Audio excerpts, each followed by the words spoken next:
Welcome to Cold Brew Hot Takes, where we're going to get really real about being uncomfortable and being okay with that. Now, listen, I am the queen of hating being uncomfortable. It irks me to my core, but we will never see the growth that we want to see unless we start to be okay with being uncomfortable and putting ourselves in uncomfortable situations. Let's talk more about it. Grab your cold brew, grab your hot coffee, and let's start our day.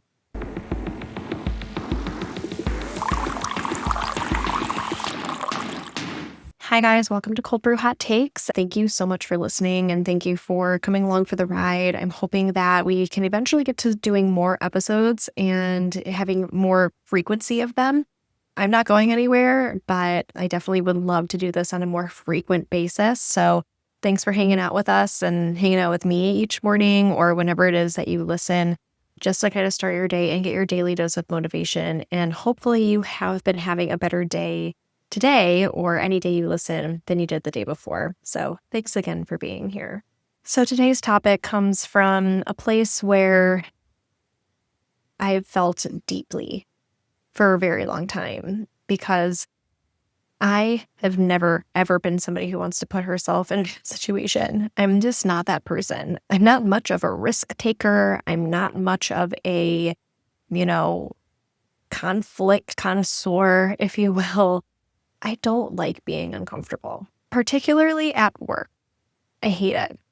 I like to be with my team. I like to do the things that they do. I know this is really bad, especially because I am a business owner and I'm trying to get better at this. But even networking events, I find it difficult for me to put myself in an uncomfortable situation and just put myself out there.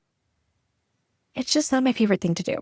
But I want to tell you how I'm starting to kind of get over that a little bit, and hopefully you relate to this as well, because it is one of those things where I think that all of us don't like to be in a bad place. We don't like to feel like we're unwelcome, unwanted. There's tension. I don't think that that is something that most people really enjoy. But when I tell you that lately I've been making some major changes in my life and unfortunately having to have uncomfortable discussions and conversations, I have never been happier. I have never been more confident with myself and my decisions and the things that I really want to do because I am putting myself out there and I'm doing more for myself because I am challenging my comfort zone. One of the things I want to talk to you today is about some mental health things that I had been going through for my whole life, and I finally decided to do something about it. Now, we can talk about this at length in another episode, but long story short, I was diagnosed with severe anxiety, and it comes as zero surprise to me because when I tell you that for my whole life, I have been anxious in some way, shape, or form, I really mean that. I remember when I was a child feeling beyond anxious about things, like to the point where I would have to leave the room as like an 8-year-old. As a teenager, it manifested into some like larger things that we won't talk too much about right now. But then even into adulthood, I noticed that I was getting more and more anxious. It got to a point where I was not sleeping at night. I constantly had intrusive thoughts and, was worried about all sorts of things. And then to make matters worse, I got pregnant. And if you have ever been pregnant, if you have ever had a child before, you are currently a parent, postpartum anxiety or just like parenthood anxiety is a real thing. And it is not to be taken lightly because that really took my anxiety to a level I didn't even think that I could possibly reach. And, I had been struggling with anxiety forever. I have been somebody who's like, well, I could get put on medication. I could go see a psychiatrist. I could go to therapy, but like, that's scary. I'm not doing that. I was anxious about my anxiety, which is like so ironic. And I just never wanted to put myself in a position where I was going to have to be into that uncomfortable state. When you get put on a mental health medication or when you get put on an SSRI, such as Lexapro, which is something that I'm on, It is one of those things like I've just always been scared it's going to mess with my brain chemistry. And that's exactly the point of it, is for it to mess with your brain chemistry. But for me, it was more than that. It was, well, is it going to mess me up? Is it going to turn me into a different person? Is it going to make me more miserable? I've heard of people getting put on antidepressants and their depression gets way worse. I was really, really scared of that and having that effect on me, because I need to be an active parent. I need to be an active partner. I really felt like I can't afford to put myself in a position where I'm unable to function the way that I'm functioning today. And if you decide that you want to get taken off of these types of medications, it's not just as simple as, okay, stop taking it. You have to work with your doctor, work with the psychiatrist to maybe adjust your dosage, or, slowly wean yourself off or try something else. It's like a real commitment. And it really scared me for a long time because I just was not in a place where I felt like I was ready to commit to that level. I wanted to feel better, but I wasn't ready to possibly feel worse in order for myself to feel better. It is that fear of the uncomfortable and that fear of the unknown and like truly anxiety about my anxiety that held me back for so long. But then a couple of months ago, I had yet another intrusive thought, which I had every single day. And I remember that night I was going to hang out with my best friend of forever, like over 20 years. And I had asked her, "Do you ever think about what your life would be like without your husband?" And she's like, "What are you talking about?" "No, of course I don't think about things like that." She's like, "Do you?" I said, "Well, yeah, I have it kind of like thought out in my head. Like, I think about it all the time." And she's like, "Sam, that's not normal." And I was like, "Really?" "No, it's not." She's like, "No, it's not." A few days later, another, more intrusive thoughts. They happen every day, okay? But I had some thoughts that popped into my head, and I told my husband about them. And it was different than what I was telling my best friend about. It was kind of like apocalyptic, but like in a real sense, not like zombies crawling across the earth, okay? I'm talking like, something that could actually happen. And he's like, "You really should talk to somebody about that. Like, that's really not normal for that to be consuming your head like that." And that was finally what pushed me to be like, okay, I really need to do something for myself and take the plunge. So I went through all the steps. I am now on Lexapro. I've been on Lexapro for 3 months and I feel really, really good. But before I started taking it, I had to tell my husband, you need to be very, very aware of my signs. If I start to go down, check in with me. I'm going to start keeping a journal. I'm going to keep a diary of like all of these things. And I want it to be a partnership of me taking this medication, because there could be things happening that I don't even realize. And it was truly finding that bond and finding that partnership and starting this journey for me, which was huge, because I would have never felt like I could take that step for myself without somebody saying, "I'm here for you and I'm going to be with you every step of the way, for better or for worse." And now this is not necessarily to say find a partner, get a relationship where you can do these things. This is not really the point I'm trying to make. I really had to get into being uncomfortable in order for that to happen. I knew the risks. I knew the challenges that were going to be taken from that. But let me tell you, this medication has helped me become even more comfortable with putting myself in uncomfortable positions. And it's been wonderful. I had to put myself into a position recently where I had to exit from a freelance role that I was doing because I felt like I was extremely undervalued and mistreated. And not in a way of like pettiness, but in a way of, if you don't like me, you don't want to work with me, you don't think I do good work, then why am I here, right? And I'm one of those people where I highly value what I do. I don't want to waste my time. I don't want to waste your time. So if this isn't working out, then just tell me. But there were a lot of factors that were going into play where I knew that it had nothing to do with me, but it had everything to do with the person that I was working with just not being willing to accept accountability and be a good leader. I can't work with people like that. I had a boundary. And I did one of the most uncomfortable things that I'd ever done. And I went to them and I said, if this doesn't change, I'm out. And things didn't change. And so I went to them again and I said, I will be terminating my contract early. There's things that I can't deal with. And I cannot put my mental health in a place where I feel like I'm being shit on nonstop. I don't care how much money you're throwing at me. I cannot do this. And this is why I made the choice to not go back to corporate America, because I didn't want to feel like I was just at somebody's beck and call all the time and still being mistreated, even though I was constantly doing you a favor. I was constantly going above and beyond for you with zero thank yous and nothing but criticism at the end of the day, saying I'm not doing a good enough job. Just totally ridiculous.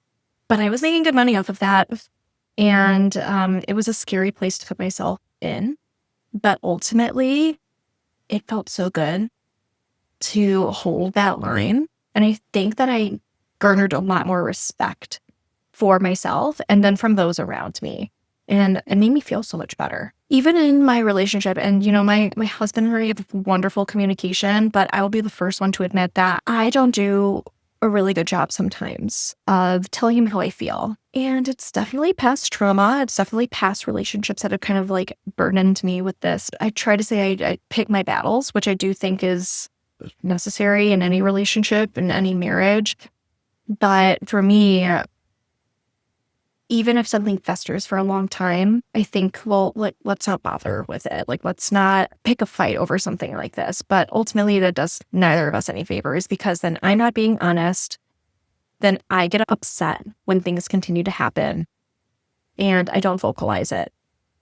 And then when I go to him upset, eventually, because I'm at my breaking point, he's like, well, how come you didn't communicate this with me before?